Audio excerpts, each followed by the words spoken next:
सलाम students, I hope सब लोग खैरियत से होंगे। तो सर एक और सवाल देखते हैं। मैं स्प्रिंग 2017 का question number 7 modern transport limited, ये एक बहुत अच्छा सवाल था आपके पास पेपर का, तो उसे हम सुकून से देखते हैं। सर 16 नंबर का आया था। सीधा कहा सर सिर्फ आपके पास रिक्वायरमेंट का कहा था कि advice whether MTL should assent BCS proposal. Sir यहाँ पे हमने कॉस्ट ऑफ कैपिटल वाली कहानी देखी, तो यहाँ से पता चल गया कि यार ये कोई ना कोई एनपीवी से रिलेटेड, इन्वेस्टमेंट अप्रेजल के टॉपिक से रिलेटेड ये सवाल है। तो इस सवाल को पढ़ते हैं हम। तो सवाल में हमें गिवन है कि modern transport limited is considering an investment proposal from Buraq cab services. So modern transport limited को एक प्रपोजल मिला हुआ है बुर्राक से। कह रहा है as per the proposal MTL would provide branded cars to BCS under the following terms and conditions. Cars अब मुझे टेंशन नहीं है कि कितनी कार्स हैं, बस ये क्या कि प्रोवाइड करेगा ब्रांडेड कार्स। अब कह रहा है बीसीएस वुड पे rent of rupees 1.8 million per annum पर कार। एक गाड़ी के वो आपको 18 लाख रुपए देगा पूरे साल के एमटीएल को। तो कह रहा था cars would operate on a 24 hour basis. 24 घंटे हम गाड़ियों को रगड़ा लगाएंगे, ये लोग हमारी गाड़ी 24 घंटे की बेसिस पे वो लोग ऑपरेट कर रहे होंगे। The payment would be made at the end of year, और पेमेंट हमें साल के आखिर में मिलेगी। Cash flow eight the end of the year आएगा। फिर कह रहा है कि cost of the drivers and maintenance cost of the car would initially be paid by BCS. मतलब बेटा आपको जो पैसे होते हैं वो बीसीएस पे करेगा, but would be adjusted against car rentals payable to MTL at the end of each year. और जब साल के एंड में आपको 18 लाख रुपए दे रहा होगा, उसके अंदर से वो आपके ये पैसे जो कॉस्ट ऑफ ड्राइवर्स और मेंटेनेंस कॉस्ट है वो आपके पैसे डिडक्ट करके आपको पैसे दे रहा होगा आपका रेंटल। फिर कह रहा है सर कि MTL would provide a smart mobile to each driver. हमने हर अपने ड्राइवर को एक स्मार्ट मोबाइल देना है। जैसा कह रहा है MTL estimated the following cost for deployment of a car with BCS. हम बीसीएस को कार बेचते हैं सर, हमारे पास ये कॉस्ट आती है। सर कार की परचेज प्राइस आती है 2 मिलियन की। सर मैं 2 मिलियन 20 लाख की गाड़ी खरीदूंगा, जिसकी एस्टिमेटेड यूजफुल लाइफ और रेजिजुअल वैल्यू होगी सर 4 साल उसकी एस्टिमेटेड यूजफुल लाइफ होगी, और सर उसकी जो रेजिजुअल वैल्यू है सर 0.75 मिलियन, 7.5 लाख की एंड में वो बेच दूंगा मैं उसे, इतने की बिक जाएगी उसकी रेजिजुअल वैल्यू है। सर एक कार रजिस्ट्रेशन फ़ी है, वो भी सर 35,000 रुपये। सर रजिस्ट्रेशन के बगैर मैं कार यूज़ नहीं कर सकता, तो सर मेरे पास ये कार रजिस्ट्रेशन फ़ी है। सर कह रहा है मोबाइल फ़ोन प्राइस पर सेट 15,000 रुपये, और सर 35,000 वन टाइम पेमेंट और रजिस्ट्रेशन होता है, सर वन टाइम ही होती है। सर मोबाइल फ़ोन प्राइस पर सेट इसने कहा 15,000 to be charge off in the year of purchase. Sir in the year of purchase sir मुझे चार्ज ऑफ करने पड़ेंगे, बट सर मुझे खरीदने तो सर ईयर 0 पे पड़ेंगे ना। क्यों sir? Year 0 is equivalent to start of year 1। मैंने सर खरीदने हैं, मगर सर मैं इसको जो चार्ज ऑफ कर रहा हूँ द ईयर ऑफ परचेज, मतलब बेटा मैं अपना रिटर्न फाइल जब कर रहा हूँ ईयर 1 के एंड पे कर रहा हूँ, तब जाके मुझे इसका कोई टैक्स बेनिफिट मिलेगा। मतलब सर आउटफ्लो मेरा 15,000 का ईयर 0 पे होगा, मगर इसका टैक्स बेनिफिट मुझे ईयर 1 पे मिलेगा। तो सर मेरा कैश आउटफ्लो और टैक्स बेनिफिट सर अलग अलग टाइम पे ये अराइज होंगे। Sir insurance premium 50,000 to be paid at the beginning of each year. Sir ये एक और कहानी आ गई। It would be reduced by 5,000 each year due to decrease in WDV of the car। और सर 5,000 से कम होगी। मतलब सर मैं इंश्योरेंस प्रीमियम भी सर ईयर 0 पे कर रहा हूँ, लेकिन 50,000 का बेनिफिट मुझे ईयर 1 के एंड पे मिल रहा होगा। और सर मैं जो दूसरे साल का जो मेरा 45,000 रुपये है सर, वो मैं ईयर 2 के स्टार्ट पे, ईयर 2 का स्टार्ट पे कर रहा हूँ, which is equivalent two year 1 का एंड। 31 दिसंबर सर आपका ये 1 जनवरी और 31 दिसंबर सर मैं इसको एनपीवी के रूल के हिसाब से इक्वल कंसिडर करता हूँ। मतलब बेटा जो मैंने 45,000 रुपये ईयर 2 में देने हैं ना, जो इनिशियली मुझे नज़र आ रहे होंगे कि ईयर 1 के एंड पे कर रहा हूँ, इसका भी सर टैक्स बेनिफिट जो मुझे मिलेगा ना सर, वो मुझे मिलेगा ईयर 2 के रिटर्न के साथ। तो सर यहाँ पे भी टाइमिंग ऑफ कैश फ्लो और आपके timing of cash flow and tax benefit अलग है। फिर सर कह रहा है एनुअल सैलरीज पर ड्राइवर। सर 3 लाख रुपए पर ड्राइवर की सैलरी होगी, और would work in 8 hour shift. मतलब बेटा 8-8 घंटे की शिफ्ट के लिए मुझे एक बंदा चाहिए होगा, मतलब मुझे 3 ड्राइवर्स चाहिए होंगे। कि सर दिन में मेरे पास 24 घंटे होते हैं और 8-8 घंटे की शिफ्ट लगाएंगे, तो सर 3 ड्राइवर्स मुझे चाहिए होंगे पर डे। और सर एनुअली उनकी क्या है सर 3 लाख रुपए है एनुअली। तो सर मेरा मोबाइल सेट भी 3 खरीदने ये देने पड़ेंगे। सेट भाई ये भी मल्टीप्लाई बाय 3 होगा। एनुअल मेंटेनेंस कॉस्ट सर वो 60,000 की है। Due to ageing of cars cost would increase by 10% each year. Sir जैसे जैसे गाड़ी पुरानी होती रहेगी तो उसके ऊपर खर्चा ज़्यादा आता रहेगा, तो हर साल 10% से ही आपकी कॉस्ट इंक्रीज होती रहेगी। फिर सर आपको एडिशनल फॉर्म चाहिए, the car would be depreciated at the rate of 25% under the reducing balance method, सही है। Tax depreciation is calculated on the same basis, tax calculation भी आपकी इतने ही पे ही है। Okay sir, applicable tax rate is 30%, tax is payable in the year in which the liability arises. Sir यहाँ पर मैं आपकी वही वाली कहानी आ गई जो मैं पिछली वीडियो में भी करता आया हूँ कि सर डेप्रिसिएशन मैं आपका सिर्फ टैक्स बेनिफिट लेके उस ईयर पे डाल दूंगा, मैं प्लस माइनस 2 दफ़ा नहीं कर रहा हूँ। और सर इन्फ्लेशन एस्टिमेटेड है 5% पर एनम। सर ये 5% इन्फ्लेशन जनरल इन्फ्लेशन है, तो सर मैं इसका इम्पैक्ट हर चीज़ पे लूँगा, ठीक है। और MTS cost of capital 12% per annum. Sir इस सवाल में मुझे जो है ना सर एक थोड़ी सी जो टेक्निकलिटी है सर वो ये है कि सर मैं कौन से पहले कैश फ्लोज बनाऊं, फिर उसका 30% टैक्स लूं और फिर मैं करूं। बेटा पहले मैं वो वाले कैश फ्लोज ड्रॉ कर लेता हूं सर जिनकी आपकी इसी साल के एंड पे अराइज हो रहे हैं और इसी साल के एंड में उसका टैक्स का बेनिफिट भी मिल रहा है। मतलब सर कैश फ्लो आउटफ्लो जो है और इनफ्लो वो भी उसी टाइम पे ईयर एंड पे, और उसका टैक्स का बेनिफिट भी ईयर एंड पे मिलेगा। तो सर सबसे पहले सर मैं बनाता हूँ इसका आपका, चलिए सर इसको सॉल्व करते हैं स्लोली। सर आपका आ गया ये, एक आ गया था आपका ईयर 0, एक आ गया था ईयर 1, फिर एक आ गया ईयर 2, एक आ गया था ईयर 3 एंड ये आ गया ईयर 4। सर मैं इसको करूँगा rupees and 000,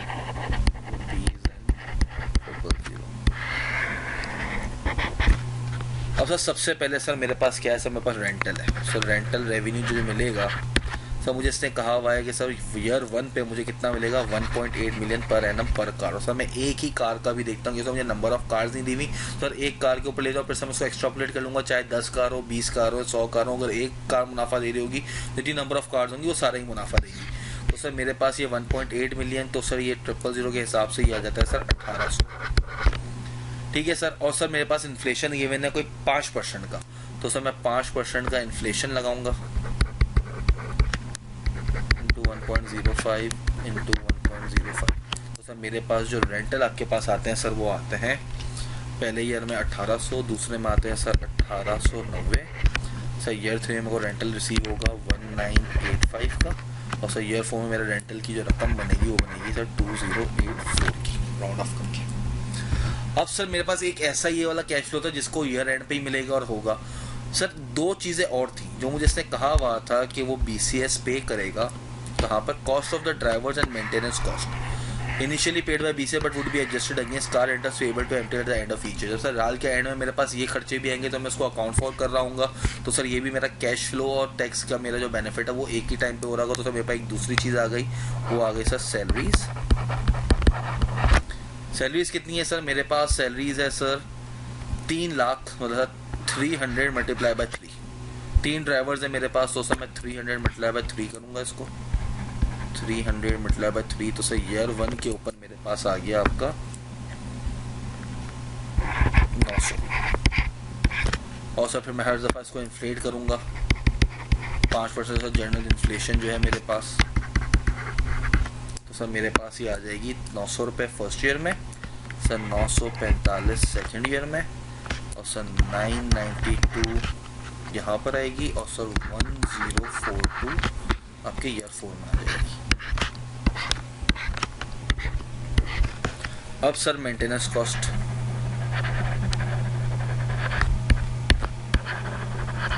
sir maintenance cost ने कहा है कि सर हर साल की होगी 60,000 रुपये, और सर 10% की कॉस्ट इंक्रीज होगी ड्यू टू आपकी एजिंग, और सर 5% का इन्फ्लेशन।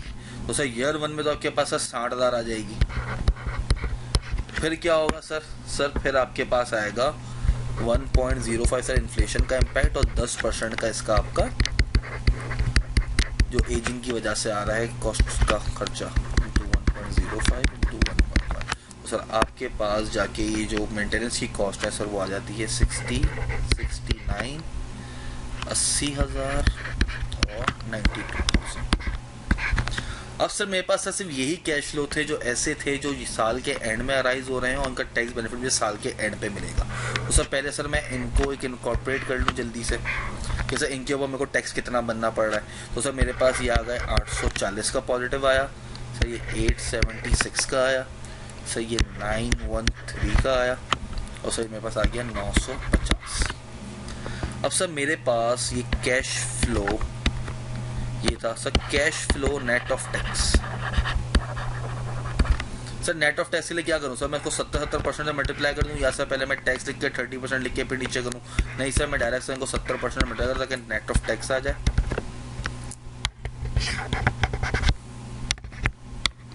नेट ऑफ टैक्स लगेगा तो सर 1 माइनस टैक्स रेट जो 30% है, तो सर आपके पास ये मैं 70% से इनको मल्टीप्लाई करता रहूँगा।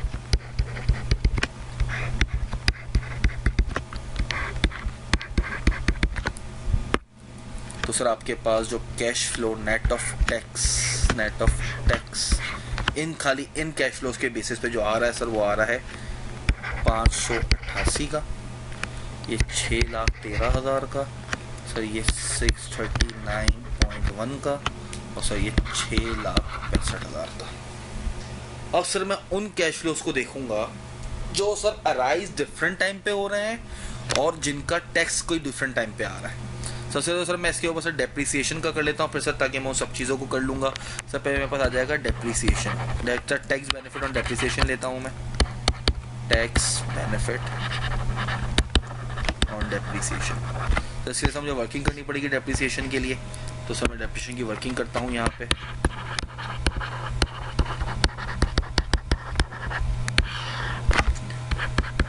ईयर 0 पे सर मैं कितने की ले रहा हूँ सर, 2 मिलियन की कार है और 35,000 की रजिस्ट्रेशन फ़ी है, तो सर 2035, ये भी सर रुपीज़ एंड 000 होगा।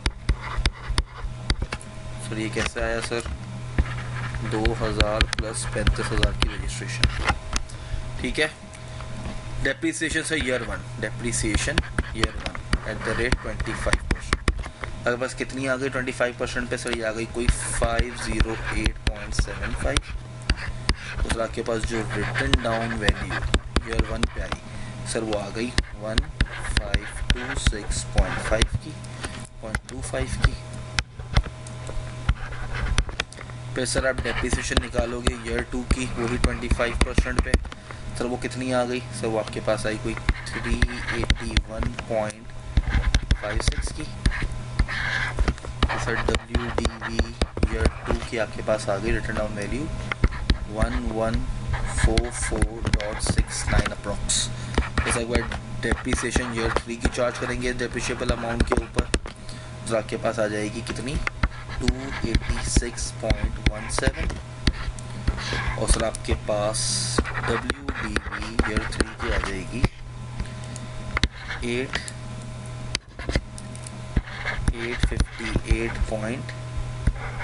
858.52। अब सर मैं क्या ईयर 4 की डेप्शन निकाल के फिर उसको देखूं सर, मैं सर डायरेक्ट बैलेंसिंग चार्ज देखूंगा, तो सर मेरे पास ईयर 4 में डिस्पोजल हो रही है, तो सर डिस्पोजल हो रही है सर कितने की सर, 750 की। सर वहाँ पे लिखा हुआ है 0.75 मिलियन, जो 750,000 होता है, मैं 1000 में कर रहा हूँ, तो सर मेरे पास इसकी 108.52 का और मुझे ऐसा होगा जो मुझे आपका बैलेंसिंग चार्ज है, जो मुझे सर मजीद सर 858 की बची 750 की बिक रही है सर, 108.52 का बेनिफिट मैं गवर्नमेंट से और लूँगा। तो सर मेरा टैक्स बेनिफिट देखूँ सर 30% पे मिलेंगे मुझे, ये भी माइनस में ही होगा आपका, ठीक है। तो सर मेरे पास आपका टैक्स बेनिफिट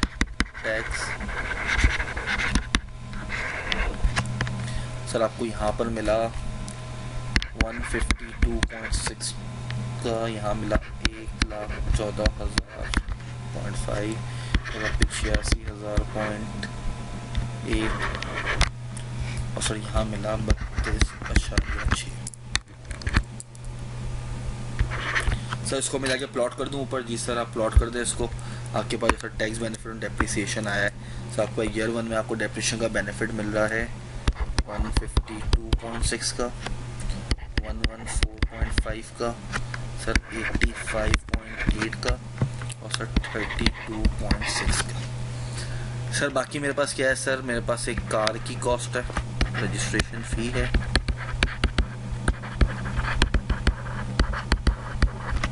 सर कार कितने की सर 2 मिलियन है सर, मैं इसको 000 में लिखूंगा, तो सर ये आ गया और आपके पास आ गया सर 35,000 की रजिस्ट्रेशन फ़ी। और सर रेजिडुअल वैल्यू इसकी गिवन है कितनी है सर 750, 7.5 लाख रुपए आपको इसकी रेजिडुअल वैल्यू है।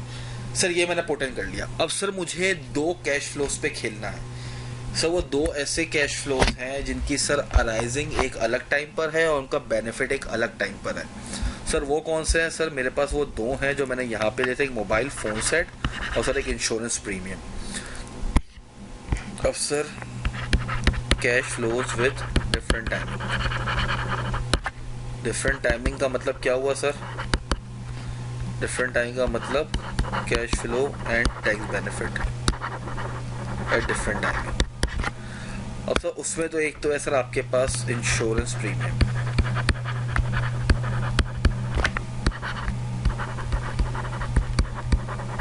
सर इंश्योरेंस प्रीमियम आप पे करते हो एडवांस के अंदर।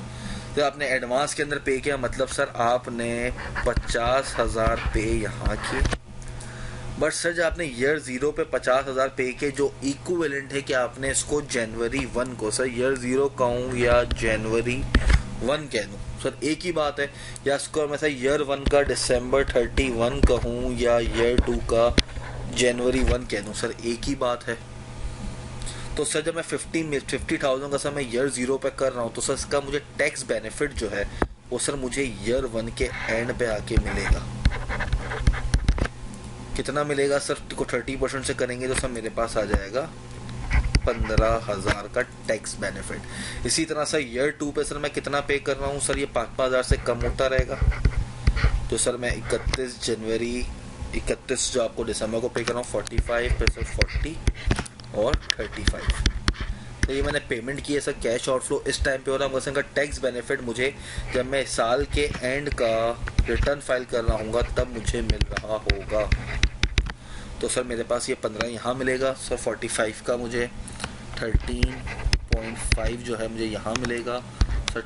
12 मुझे यहाँ मिलेगा और सर ये 35 का मुझे ईयर 4 के एंड पे मिलेगा। तो ये कितना मिलेगा सर? ये मिलेगा 10.5। अब सर एक और चीज़ रह गई। क्या रह गई सर? Tax benefit. ये सर आपको टैक्स वाला अलाउ करेगा ना इसको। फिर sir mobile phone. Sir mobile phone मैंने कितने लेने हैं सर? मैंने लेने हैं 15,000 इंटू 3। तो सर मेरे पास आ गया सर 45,000 के सर मैंने मोबाइल फ़ोन लिए हैं। और सर जो टैक्स बेनिफिट है और मोबाइल फ़ोन तो मुझे मिलेगा ईयर 1 के एंड पे 30%। तो सर ये भी आ गया कितना आपके पास? 13.5। सर ये वाला आपके ऐसे कैश फ्लो से जिनकी टाइमिंग आपके कैश आउटफ्लो इनफ्लो की और आपके टैक्स बेनिफिट की सर अलग थी। इससे सर मैं इसको रेड से अलग करके लिखा है। तो आप ज़रा कैलकुलेट करना है आपका टोटल जो है टोटल आपका कैश फ्लो कितना आ गया सर। यहाँ पे जगह डिडक्शन और नीचे करनी थी तो सर मैं यहाँ पे इसको कर लेता हूँ सर। मेरे पास आ गया ये 2130 सर 2.13 मिलियन सर। ये 7,24,000.1 का पॉजिटिव आया सर। 701 पॉजिटिव यहाँ आया सर। 701.9 यहाँ पॉजिटिव आया और सर 1458.1 यहाँ पॉजिटिव आया। सही है सर। आपके ये सारे कैश फ्लोज हैं। इसके अलावा मुझे कोई कैश फ्लो नज़र नहीं आ रहा है। अब सर मैं क्या करूँ? अब सर मैंने सर डिस्काउंट फैक्टर मुझे दिया हुआ है कितना? 12% का। अब sir discount factor at the rate 12%। तो सर मैं मल्टीप्लाई कर दूँ 1.1 तो सर प्रेजेंट वैल्यू निकाल लूँ इनकी। अगर सर पॉजिटिव आ गई तो मैं इसको एक्सेप्ट करूँगा, अगर नेगेटिव आई तो मैं एक्सेप्ट नहीं करूँगा। तो सर मेरे पास जो इसकी NPV आती है सर वो आ जाती है